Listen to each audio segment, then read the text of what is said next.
Será que os judeus, de fato, motivaram ataque dos bandeirantes à missão, algumas missões dos jesuítas, com grande violência e com grande ódio? Seria motivado por ódio religioso contra o cristão? Vamos ver. A historiadora Anita Novinsky aponta, além das questões econômicas, já anteriormente estudada por outros historiadores, né, que a escravidão indígena é uma questão econômica também, motivações econômicas, muito bem. Porém, pode ter tido também, segundo ela, teve questão de ódio religioso, né? E por quê? Porque muitos dos bandeirantes eram judeus ou cristãos novos.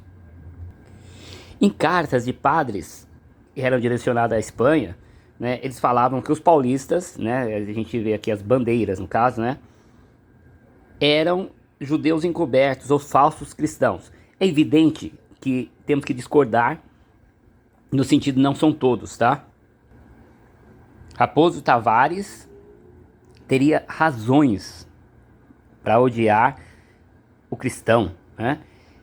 No caso, sua mãe e sua madrasta eram cristã nova. Tanto a madrasta era uma cristã nova, quanto a mãe era uma cristã nova. Mas isso nós vamos ver quando estudarmos Raposo Tavares.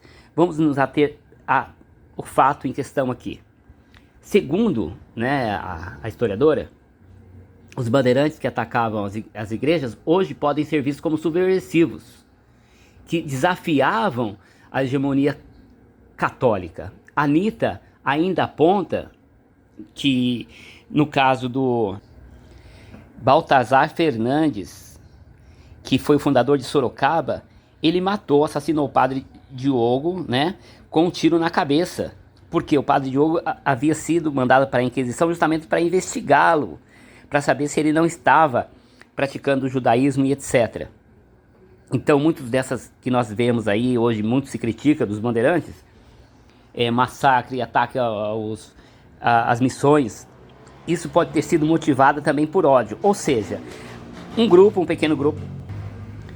pequeno grupo que financiava as bandeiras e que estava na liderança, atacava e motivava que os indígenas e que os outros paulistas ali que estavam nas bandeiras, e os mamelucos, etc., os paulistas, né?